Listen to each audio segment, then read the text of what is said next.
नमस्कार बच्चों, छठा क्वेश्चन एक्सरसाइज 5.2 का ये क्वेश्चन भी बिल्कुल उन्हीं तर्ज के होना है। थोड़ी थोड़ी भाषा में परिवर्तन है। आपने क्वेश्चन को कैसे पिक करना है, कैसे सोचना है। ये आपको कह रहा है क्या कोई एपी है 11, 8, 5, 2 इस तरह से एपी चल रही है। इस ऐसे चलते जाएंगे तो क्या इसका कोई पद माइनस का 150 होगा? माइनस का 150 होगा कि नहीं, ये चेक करना है। तो जब भी ऐसा क्वेश्चन आ जाए तो आपने मान लेना है कि यदि संभव है तो ये इसका कोई पद बनेगा। तो फिर आपने ऐसे लिख लेना है इसको एपी को, पहला 11, फिर 8, 5, 2 बढ़ते जब आगे और इसको लास्ट वाला पद मान लीजिए आप माइनस 150। अब जो पहले हमने कुछ वीडियोज में क्वेश्चन करे हैं इसको एनवा पद मान लेते थे। कौन सा पद? एनवा। यदि ये एनवा पद है तो इसको क्या लिखेंगे आप? A N.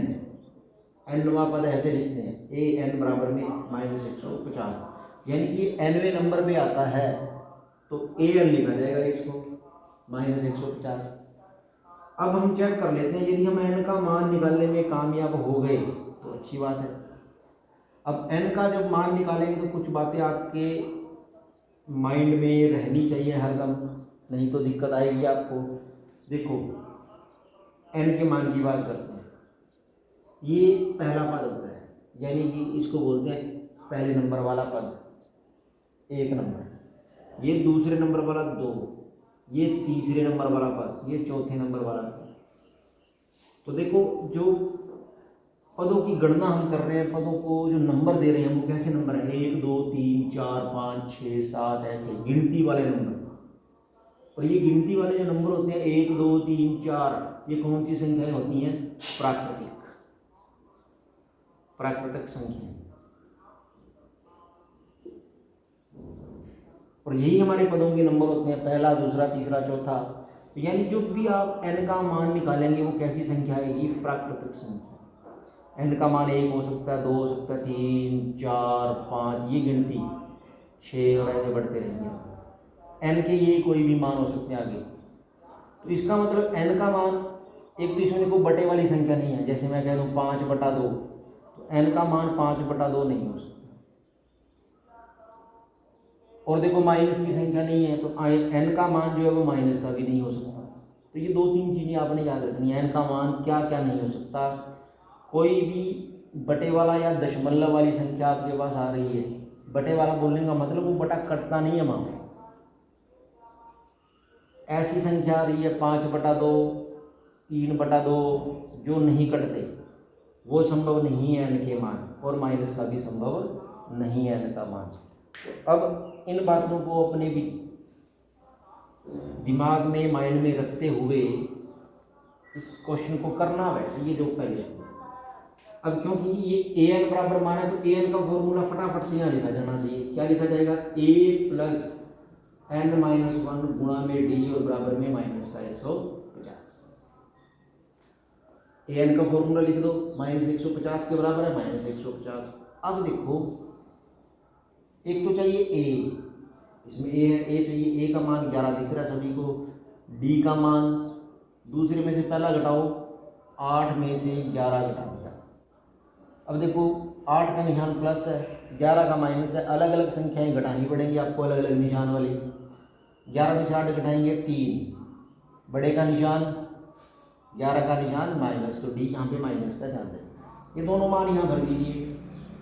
ए का मान 11 प्लस n-1 गुणा में डी, डी का मान कितना? -3, ऐसे ब्रैकेट में रख लो, माइनस 150। अभी इस माइनस से मत काट देना, क्योंकि ये माइनस सबके बाहर नहीं होता। जब तक नहीं होता तब तक हम करेंगे। 11 को यहाँ से उठाया उस तरफ, 11 का निशान देख लेना आगे प्लस, इसको यहाँ से उठाया उस तरफ जाएगा, यहाँ निशान है प्लस, इसको लिख लिया n-1 गुणा में -3 बराबर में माइनस 150 पहले था, प्लस का 11 उधर से इधर आपने खींचा है तो क्या हो जाएगा? माइनस का। अब इस -3 और इसकी गुणा इसको आगे कर लो आप, माइनस का 3 मैंने कर दिया आगे, n-1 बराबर में ये भी माइनस ये भी माइनस, दो संख्याएं एक निशान की जोड़ दो, 150 में 11 जोड़ना आपने कितना हो जाएगा 161, पर दोनों माइनस किया तो जुड़ के भी माइनस के रहेंगे। ये बात नोट करनी है आपने। अब देखो इस पूरे के बाहर गया माइनस और इस पूरे के बाहर भी गया माइनस। अब आप काट सकते हैं जब पूरे के बाहर आ जाए। काट दिया मैंने। अब देखो n का मान निकालने किस तरह का आता है।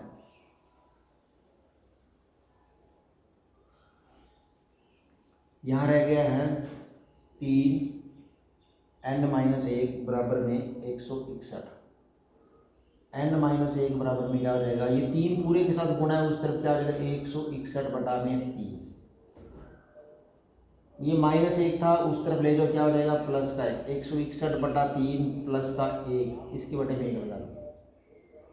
n बराबर में एलसीएम क्या आया 3, इस किससे गुणा 161 रहेगी प्लस 3 किससे गुणा 3, ये हो जाएगी 164 बटे में 3। अब भाग करके देखिए आप, भाग नहीं होगा, ये 164 बटा 3 बटे वाला बन गया। देखो ये कटता नहीं है, इसके साथ आप काट के देखिए कटता नहीं है, तो इसका मतलब ये दशमलव में रहेगा या कह सकते हैं बटे में रहेगा। और आपने पढ़ा है n का मान बटे में संभव नहीं है, परंतु आपने बस यहाँ पे एक लाइन लिखनी है, n का मान प्राकृतिक संख्या हो सकती है, अतः ऐसी कोई भी संख्या, ऐसा कोई भी पद नहीं होगा जो -150 बने आपका। तो यहाँ पर इसका उत्तर क्या होगा, इसका नहीं है,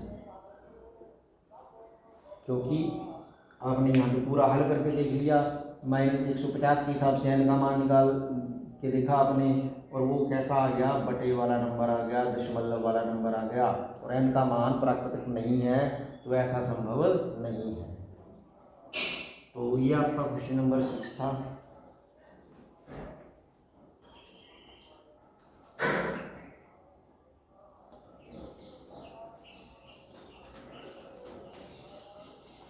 आगे कंटिन्यू में क्वेश्चन 7वां लिया मैंने, इसी प्रश्नावली का 5.2 का। ऐसे क्वेश्चन पेपर में आपको मिलेंगे, ज़्यादातर आते हैं इस तरह के क्वेश्चन। उस एपी का 31वां पद ज्ञात कीजिए, यानी कोई एपी है उसका 31वां पद ज्ञात करना है। तो मैं यहाँ रफ आइडिया आपको देना चाहूँ तो मैं लिख लेता हूँ, 31वां पद मतलब A31 आपने ज्ञात करना है। ये प्रश्नवाचक चिन्ह में लगाता हूँ, इसका मतलब ये चीज़ ज्ञात करनी है। जिसका 11वां पद, ये 11 नंबर वाला जो पद है वो दिया हुआ, तो इसको यहाँ लिख लेते हैं। A11 किसके बराबर दिया हुआ, 38 के। 11वां पद 38 है, इसका मतलब ये चीज़ दी हुई। और उसका 16वां पद, चलो 3 हिस्सों में बांट लेते हैं इसको। 16वां पद यानी कि A16 आपको दिया हुआ है 73, और ये पद निकालना है A31। अब फॉर्मूला आपने A31 का लगा लेना है, ये चीज ज्ञात करनी है। A31 के लिए फॉर्मूला आपका क्या बनेगा, A + 31 है तो यहाँ पे क्या बनेगा 30D। अब देखो ये बड़े आसानी से हल हो सकता है, A31 का मान निकल सकता है यदि आपको A का मान भी पता है और D का मान भी पता है। किसका मान चाहिए, A और D, तो फिर ये तो हल हो गया। अब क्वेश्चन में कहीं भी A और D नहीं दिया हुआ, ये दो चीजें दी हुई, इसका मतलब इन्हीं दोनों चीजों में A और D का मान छुपा हुआ। तो देखिए जरा क्या करते हैं हम, कैसे निकालते हैं A और D का मान इन दोनों से। A11 का फॉर्मूला लगाता है, क्या बनेगा, A + 11 तो क्या बन जाएगा 10D बराबर में 38। 16 है तो 16 का फॉर्मूला लगा दो, क्या बनेगा, A + 16 तो क्या बन जाएगा 15D बराबर में। अब देखो ये दो समीकरण है, दो चर वाले रैखिक समीकरण। अब इसमें जो चर है वो A और D है, उसमें x और y होते थे और आप समीकरणों को हल करते थे। यदि आपको वो चीज़ें याद नहीं है या दिक्कत करती हैं तो आप एक तरफ से A का मान निकालिए। यहाँ से A का मान किसके बराबर आएगा, 10D प्लस का है, इसको उस तरफ ले जाओ, 38 और 38 में से 10D माइनस, इस 10 के साथ D लगा हुआ है, इसमें से घटेगा नहीं, ऐसे लिखा जाएगा बस। कई बच्चे 38 में से 10 घटा के 28 लिख देते हैं, गलत। ये 38 अकेला है और इस 10 के साथ D है, तो ये D वाला अलग रखना है आपने। A का मान आ गया, A का मान इसमें रख दो आप समीकरण 2 में। यहाँ मैं लिख देता हूँ समीकरण 1 से a का मान समीकरण 2 में रखने पर, समीकरण 1 से a का मान निकाला गया और वो समीकरण 2 में रखा जाता है, तो क्या फर्क पड़ेगा देखते हैं। यहाँ थोड़ी सी जगह मैं ले लेता हूँ। a की जगह ये मान रख दो, इस a की जगह क्या आ जाएगा 38 माइनस 10d, ये a है। फिर उसके बाद a के बाद क्या है प्लस 15d और बराबर में क्या याद रखो। अब देखिए ये कर लेते हैं साफ। ये जो हल लास्ट में इसको निकालना है वो मैंने छोड़ा हुआ ऐसे कैसे।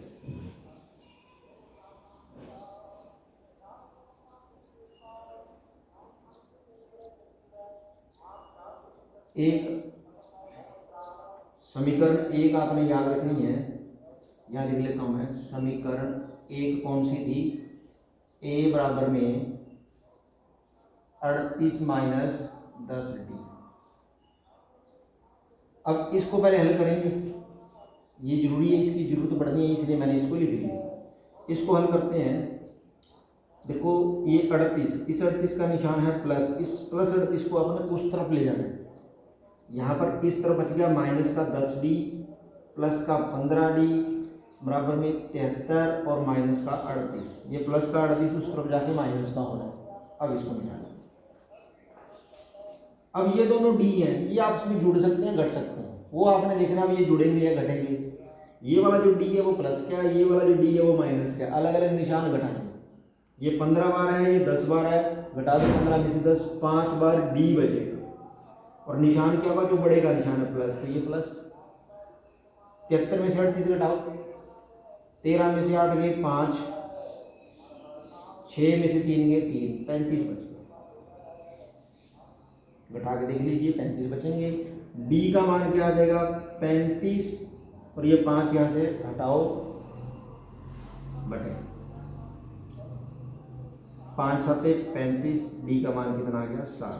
d बराबर में आपको मिल गया 7। अब आपकी समीकरण 1, समीकरण 1 यहाँ लिखिए, वो किसके पर क्या है, वो 38 माइनस 10d।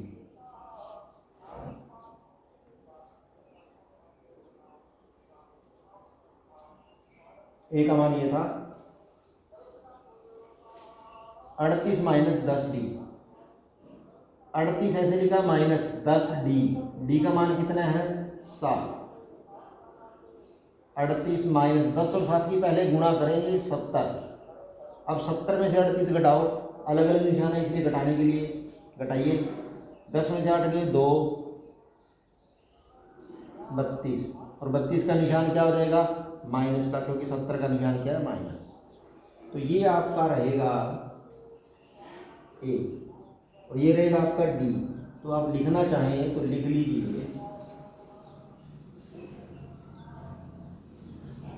a बराबर में माइनस का 32 और d बराबर में 7। अब a और d आ गए हैं, a 31 निकाल दो। a 31 का फॉर्मूला क्या है आपके पास, a प्लस 30d। a का मान माइनस का 32 प्लस 30 के साथ गुणा में रखिए d कितना है 7, माइनस का 32 प्लस 210। 210 प्लस क्या है और 32 माइनस क्या है, तो घटाने पड़ेंगे आपको और प्लस में उत्तर आएगा क्योंकि 210 बड़ा है और उसका निशान प्लस है, तो प्लस पहले लगा लेते। 210 में से 32 घटा दो, 10 में से 2 जाएंगे 8 बच जाएगा आपके पास 178 आ जाएगा आपका उत्तर।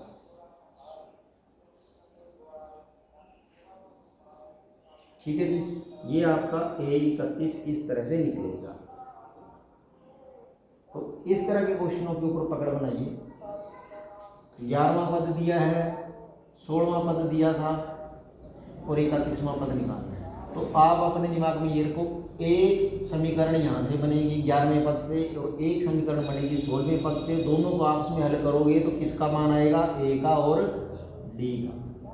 ए और डी निकलेगा, फिर एपी का कुछ भी पूछ ले आपसे वो आप निकाल सकते हैं इजीली। तो ये आपका 7वां क्वेश्चन था। इसी तर्ज पे 8वां क्वेश्चन होगा आपका।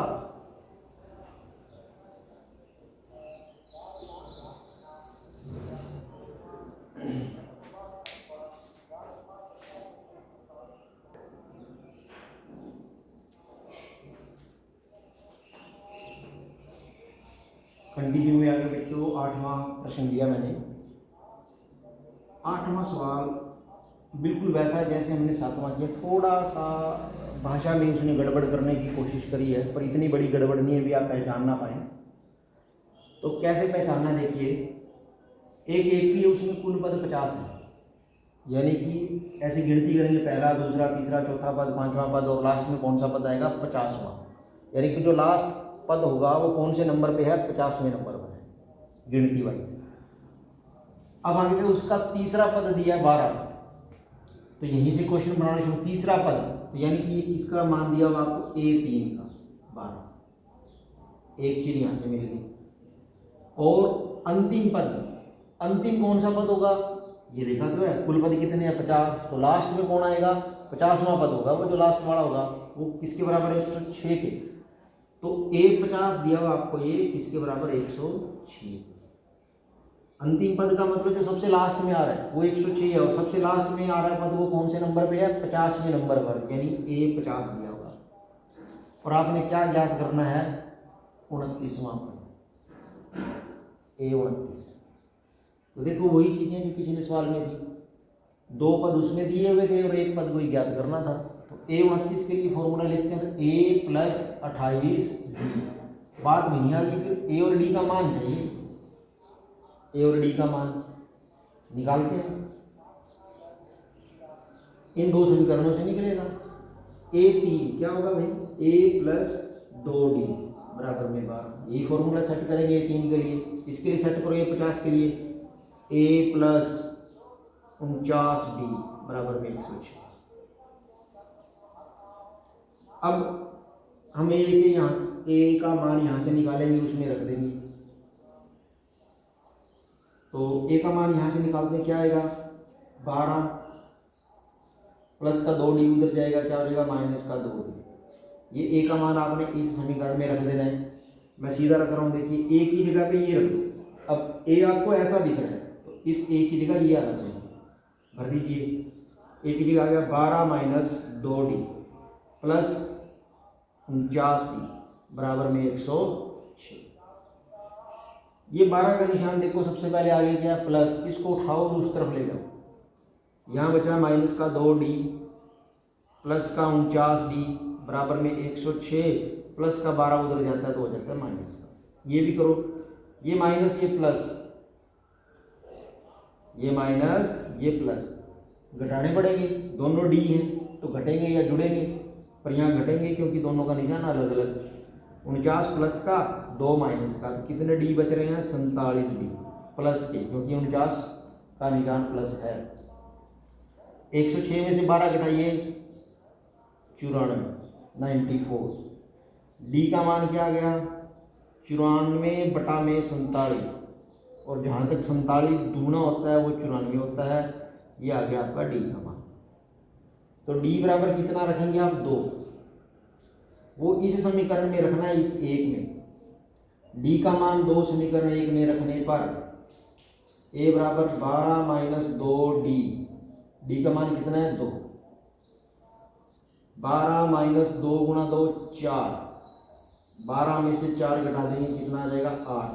तो A का मान रखिए 8 और D का मान रखिए 2। ये चीज़ आपने लास्ट में निकालनी है 29वां पद। तो यहाँ भर देते हैं, A29 बराबर होगा A प्लस A का मान 8 प्लस 28 गुणा में D, ये दोनों गुणा होते हैं 28 और D का मान क्या है 2, 8 प्लस 28 गुणा 56, 56 और 8 को जोड़ दीजिए, A29 का मान किसके बराबर आ गया 64। तो 29वां पद जो है वो आपका क्या होगा 64 होगा। इसी तरह के सारे क्वेश्चन हैं, थोड़ा बहुत कहीं भाषा में परिवर्तन करेगा, घुमाने की कोशिश करेगा आपको, परंतु यदि आप भाषा को, सवाल को ध्यानपूर्वक पढ़ के क्या क्या चीज़ें दे रखी हैं और क्या निकालना है, यदि ये शुरुआती टारगेट है, ये देखो ये तीनों शुरुआत के टारगेट हैं आपके, ये तीनों चीज़ें आपने निकाल ली, तो इसका मतलब आपने क्वेश्चन के ऊपर 60% 70% तो पकड़ बना ली। फिर उसके बाद आपने इन तीनों में देखना, ये चीज़ हमने ज्ञात करनी है, ये फॉर्मूला बना दिया, उसमें ए चाहिए और डी चाहिए, दो चीज़ें चाहिए, तो इधर दो ही चीज़ें दे रखी हैं आपको, इन दोनों का इस्तेमाल होगा ए और डी निकालने में। इस्तेमाल सीधा A3 का भी फॉर्मूला लगेगा और A50 का भी फॉर्मूला लगेगा। फिर इन दोनों को आपस में हल करना है, इधर से ए का मान उधर रख दो, वहाँ से डी का मान आ गया, डी का मान वापस इसमें रख दो, ए का मान आ गया, ए और डी का मान फिर वापस आपने जो चीज़ लास्ट में ज्ञात करनी है उसमें रखना है। 29वां पद आपका 64 बन जाएगा। ठीक है, ओके, थैंक यू बच्चों।